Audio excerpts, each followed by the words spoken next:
Hello, this is Professor Kitch, and this is a short webcast to show you how to reduce your GeoTAC triaxial data. This is the outline we're going to follow. I'm going to first show you how to import the data into an Excel file and then convert the sensor voltages the same way we did in our consolidation test. The new thing in this one is I'm going to have to show you how to compute the cross-sectional area of your specimen during shear, and then we'll briefly cover how to generate the plots you need. To open up the data file, we're going to use the same method we did for the consolidation data. Open up Excel and then go to File, Open, and then navigate to the location where you've stored your data file. Remember that you're going to have to come down here and have it show all files, otherwise it won't find your data because it has this TRX suffix on it. But open the file that you want. It's going to use this import wizard. Again, we want to use a delimited file, and we want to make sure that it's tab delimited, and we just finish, and we've now imported our data. I'm going to highlight these columns, and I'm going to change the column width to 12. That should work. Looks like I need to open that first one a little bit more, and here's our data that's been imported in. So now we're going to have to convert our sensor voltages to engineering units, and we'll use the same method we did when we were converting consolidation data. Remember that the resulting engineering units is going to be equal to our signal voltage minus the zero voltage divided by the excitation voltage, all times the calibration factor. Same equation that we used last time. So let's go do that. So in our imported file, all the sensor data is in this region, which I'm going to highlight here in kind of a beige color just so we can see it. That's where we're going to get our calibration data for our sensors. The first area we want to get the engineering units for is this B check area. This is when we were doing the back pressure saturation check. So I'll highlight that in green. And here the two engineering units that we're going to need to get are the pore pressure and the cell pressure. So I'm going to put the engineering units out here. I'm going to put U for the pore pressure, and I'm going to put PC for the cell pressure. We're also going to compute the B factor in a minute, so I'm going to put a column out here for the B factor. Now the equation again for the pore pressure is going to be equal to my calibration factor. So I've got to come over here and find the calibration factor for the pore pressure. There it is. All times the quantity of the current cell pressure voltage, which is right here, minus the zero voltage, which is right here, all divided by the excitation voltage right there. And then that's not a unit that I really like, so I'm going to change that from scientific to number. 2 decimal places looks good. And then don't forget, I've got to come up in here and I've got to lock in those cells which I don't want to move, which are all these cells up here in rows 17 through 19. So D18 is going to get locked in with dollar signs. D19 is going to get locked in. I'm not going to lock in D25 because that's the actual pore pressure reading at the time, but D17 I'm also going to lock in. And then I should be able to copy this down through the rest of these, and there's all my pore pressures. Similarly, I'm going to convert the voltages for the cell pressure. So the first thing I'm going to do is pick up my calibration factor for the cell pressure, multiply by the quantity of the voltage, current voltage, minus the zero voltage, divided by the excitation voltage. Here we go. Change that format. Come up to the equation, lock in those cells I don't want to move.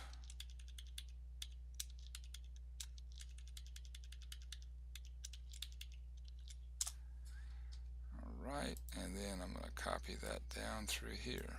So now I've got my pore pressure and my cell pressure. Now I've got to compute the B values. Now for the very first reading in here, this is the reading taken before you opened up the pressure on the cell to the new level. Notice that here the pore pressure is equal to 100 and up here it's 106, so that's when the bump in cell pressure has occurred. So there's not going to be a B value for this one, so I'm just going to put a dash in there so I don't forget. Oops, excuse me, just put a little minus sign in there. Now the first B value I'm going to get is going to be right here, and the B value, remember, is the change in the pore pressure divided by the change in cell pressure. So this is going to be equal to the pore pressure now minus the pore pressure before the change was made, all divided by the change in cell pressure, which is going to be the cell pressure now minus the cell pressure at the beginning. And I'm missing a bunch of parentheses in here, so I need to put those in because I was sloppy the first time.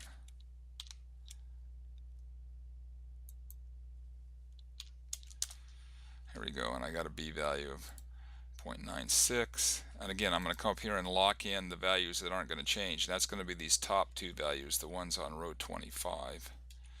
So this one's not going to change, and this one's not going to change. H25 is not going to change, and that's not going to change. And now when I copy this down, I should get all the B values. And then again, I'm going to make these a little smaller, so 3 decimal places is fine. So next we need to convert the data down here in our shear area where we're taking the data during shear. So let me highlight that area. Highlight that in blue real quick. And we're going to have to convert the external load, the displacement measurement, the pore pressure, and the cell pressure here. So I'm going to copy the headings for that stuff from another location where I got them. Just put them right in here. So we need to convert those to the vertical force, the displacement in inches, the pore pressure in psi, and the cell pressure in psi. So first let's compute our engineering units for the vertical force. So that will be equal to the calibration factor for the external load cell times the quantity of the current voltage minus the zero voltage divided by the excitation voltage. So that gives us pounds. But if you recall, when we were doing the test, the force on the piston is actually not just the force the piston is pushing on the sample with, but it also has to resist the cell pressure and the friction that's in the bearing. And if you recall, at the beginning of the test, there was a correction factor that the program computed, and that's up here in this cell where it says piston correction, and notice it's already in pounds. So I have to come back down here to this formula, and I need to subtract that piston correction from it, and there we now have the actual vertical force applied to the sample. And then the displacement is going to be equal to the displacement calibration factor times the current voltage minus the zero voltage, all divided by the excitation voltage. Got a few too many decimal points there. Now I notice right away that I've got a problem here because at the start of my test I'm showing a displacement of 0.35 inches, but I know there's 0 at the start of the test. And I quickly realized that the 0 value I'm going to take is not the one up here that's the calibration 0, but actually the reading at the very first time. So I'm going to change that. So now I've got 0 there, so that's correct. Now let's do the pore pressure. This is going to be equal to the calibration factor, which is right here, times the voltage measured minus the zero voltage divided by the excitation voltage, all divided by the excitation voltage, and I forgot to find the cell pressure. Put that in. There we go. Cell pressure calibration factor. Change the format. Times that's good. Cell pressure voltage minus the zero voltage, all divided by the excitation.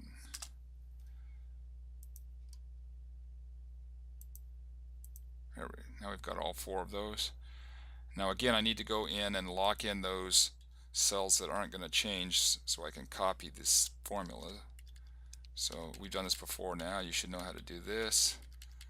So I'm just going to run through it quickly and lock in all the cells that I don't want to change.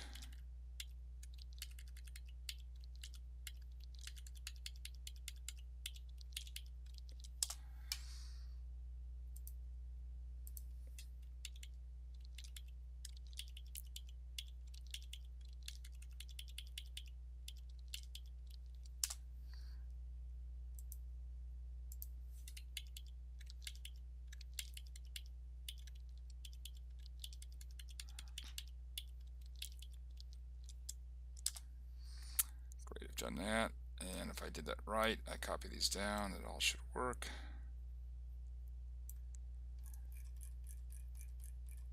Seems right. I'll quickly look at one of these to make sure it looks right. Yep, that looks correct. Check this one. Yep, that looks correct. Check this one. Yes, that looks correct. Finally check this one. Yes, those all look correct. So now I've got the engineering units for my vertical force, my displacement in inches, my pore pressure in PSI, my cell pressure in PSI. Now I'm going to need to convert this vertical force into a stress, and to do that I'm going to have to divide by the cross-sectional area of the sample. But if you recall, during the test, as the strain increased, the sample got fatter, and so the cross-sectional area is changing. So we actually have to do a correction to the original cross-sectional area because during the test it actually changes. So that's the next thing we're going to cover. So now we're ready to compute the cross-sectional area changes during shear. So this cylinder represents our sample at the start of the test, and at the start it has original height of h0 and the cross-sectional area is a0. As we test the sample, it gets shorter and it gets fatter. Now it doesn't deform like we showed here into a perfect right cylinder. It gets kind of fatter in the middle, but we're going to make this assumption because it's easy. And so at any point during the test, the specimen is going to have a new height h and a new area a. Now remember, we did this as an undrained test during shear, and our volume didn't change. So the total volume of the specimen at the start is a0 times h0, and at any time during the test it's going to be equal to ah, or a0 h0 is going to be equal to ah.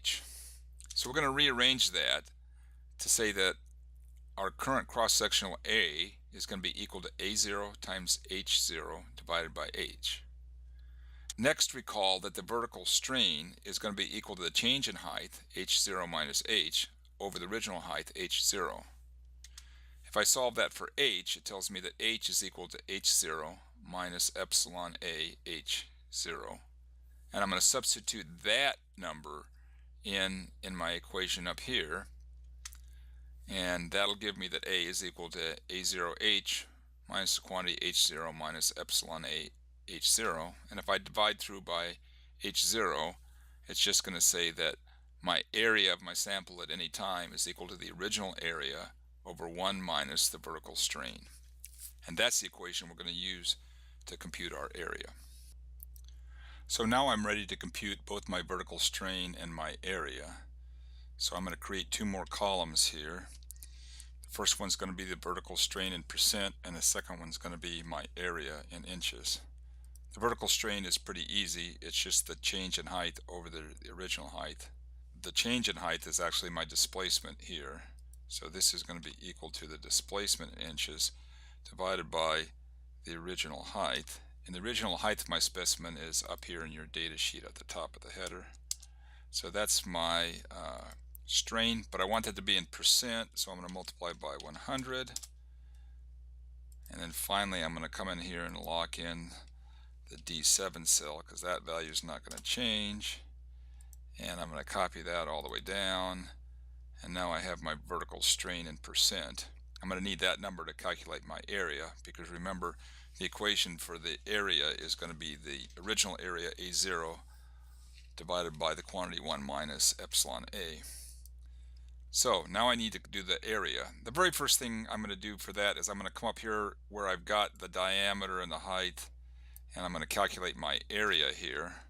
So this is going to be the area 0 and that's going to be in inches squared. So that's going to be equal to my diameter squared times pi divided by 4. So there's my original cross-sectional area in inches squared. Change the format of these here real quick so it looks nice. Make that a superscript. I'm going to change this from area just to A0. Quick, I'm going to make that a subscript. Great. There we go. That looks nice. So come back down here to where I'm going to compute the area. So the area, again, our formula is that the area is going to be equal to A0, which is up here, divided by the quantity 1 minus my strain. But this strain was in percent, so I have to divide that by 100 to get back to a decimal value. And then I need to come into this formula again, and I need to lock in my original area because that cell's not going to change as I copy this down. And now I copy that down and I have my corrected area there. Again, I'm going to shorten that up a little bit. Don't need all those decimal places. Great. So now I have both my vertical strain and my corrected area. So now that I've computed the vertical force, the displacement, the pore pressure, the cell pressure, the strain, and the cross-sectional area, I'm ready to compute the stresses that I need for this project. And so the stresses that I want to compute now so I can do my plots are going to be sigma 1 prime, sigma 3 prime, and both P and Q. So we're going to start with sigma 3 because we've got to do that first. Sigma 3 is going to simply be equal to the cell pressure minus the pore pressure. Next we'll do sigma 1. Sigma 1 is simply going to be equal to sigma 3 plus the stress applied by the piston. So that's going to be plus the vertical force divided by the area. So that's sigma 1 and sigma 3. Now I just need to compute P and Q. If you remember, P is equal to sigma 1 plus sigma 3 divided by 2. Oops. That's sigma 1, sigma 3 divided by 2. And Q is simply equal to sigma 1 minus sigma 3 divided by 2. Now these cells I don't need to lock in any cells because they're only based on the existing row, so I can just copy these down all the way. And now I have all the stresses I need to do my plot. Sigma 1 prime, sigma 3 prime, P and Q. I almost forgot one more value we're going to need in order to do our plots, and that's going to be the excess pore pressure. So I'm going to compute the excess pore pressure in this column right here, U sub E, again in PSI. In order to do that, I'm going to need to compute the effective consolidation stress. So I'm going to use the data from our B value test up here to do that. And I compute the effective consolidation stress, that's sigma prime 3C, that's sigma prime 3 at consolidation.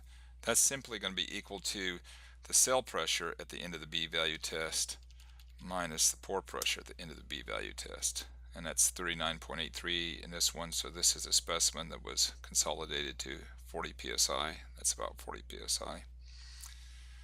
And then my excess pore pressure at any time is simply going to be equal to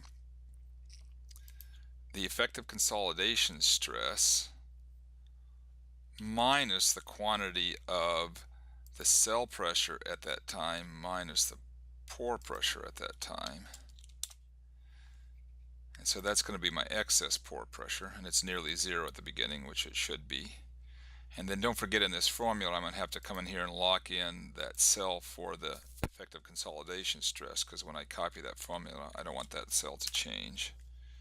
So I locked in that one there and then copy this down, and here's my excess pore pressure, and I can now use that in my plots.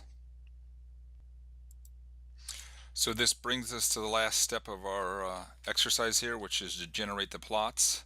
There's 3 plots we want for this test. The first is a plot of tau versus the vertical strain. The second is a plot of the excess pore pressure versus the axial strain.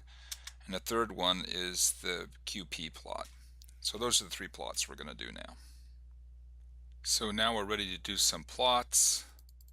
I'm going to insert these plots just to the right of my data here, so I'll scroll up a little bit.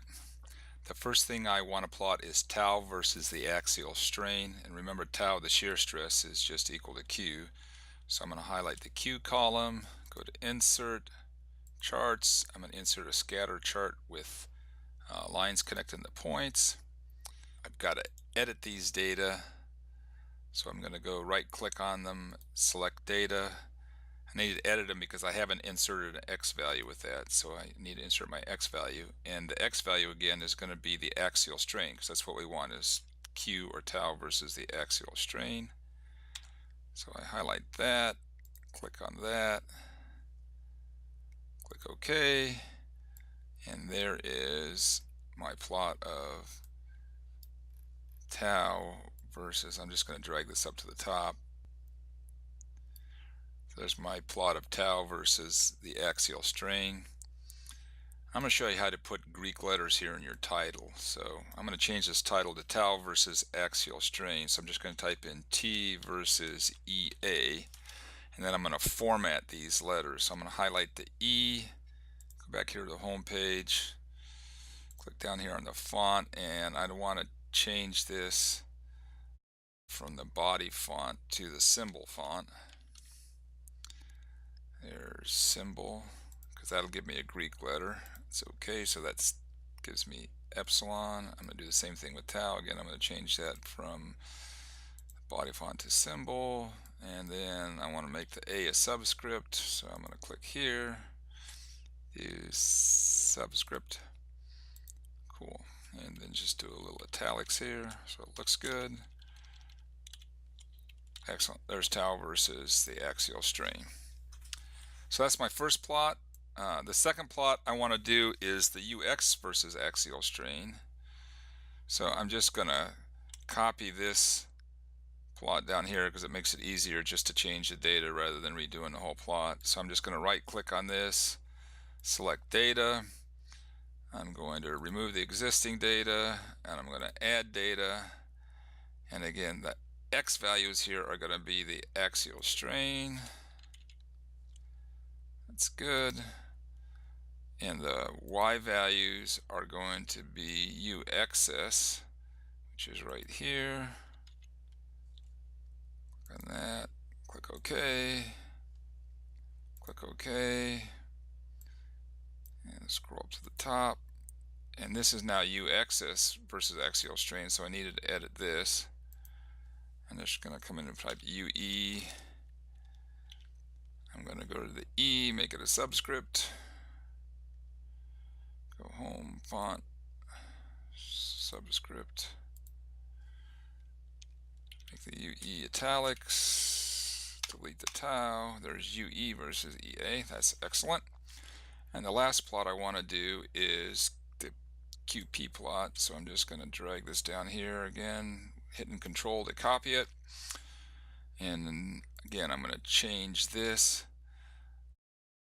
I'm going to edit the data series, remove the existing one. I'm going to add one. The X value here, this is going to be Q versus P, so the X values are going to be P. Select those. The Y values are going to be Q. Select all the Q's. Click OK. Click OK. Scroll back up to the top. Okay, so this is my QP plot, and so I need to edit this, and so this is just going to be Q versus P. Delete this other stuff, make that italics, make that italics, delete these, and there we go. There's my 3 plots, and I am done.